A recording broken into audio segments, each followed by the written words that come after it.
തൃശൂർ കരുവന്നൂരിൽ വീട്ടിൽ കയറി ഗുണ്ടാക്രമണം. പിഞ്ചു കുഞ്ഞിനടക്കം 4 പേർക്ക് പരിക്കേറ്റു. കരുവന്നൂർ പുത്തൻതോട് പ്രദേശത്ത് താമസിക്കുന്ന സൗമേഷിന്റെ വീട്ടിലാണ് ആക്രമണം ഉണ്ടായത്. ഞായറാഴ്ച വൈകിട്ടായിരുന്നു സംഭവം. ആക്രമണം നടത്തിയ അനൂപിനായി പോലീസ് അന്വേഷണം ഊർജിതമാക്കി.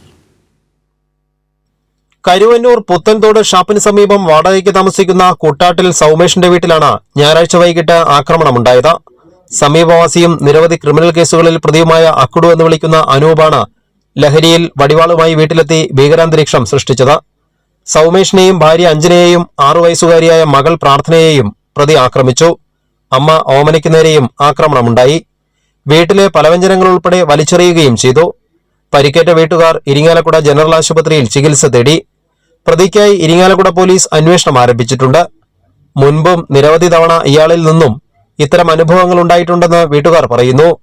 മാസങ്ങൾക്ക് മുൻപ് ഗുണ്ടാസംഘങ്ങൾ ചേരിതിരിഞ്ഞു നടത്തിയ ആക്രമണത്തിൽ 2 പേർ കൊല്ലപ്പെടുകയും നിരവധി പേർക്ക് കുത്തേൽക്കുകയും ചെയ്തതും ഈ പ്രദേശത്താണ്. കരുവന്നൂർ പുത്തൻതോട് മേഖലയിൽ ഗുണ്ടാ ലഹരി മാഫിയകളുടെ ശല്യം വർദ്ധിച്ചു വരികയാണെന്നും പോലീസ് ശക്തമായി ഇടപെടണമെന്നും നാട്ടുകാർ ആവശ്യപ്പെടുന്നു. കൈരളി ന്യൂസ്, തൃശൂർ.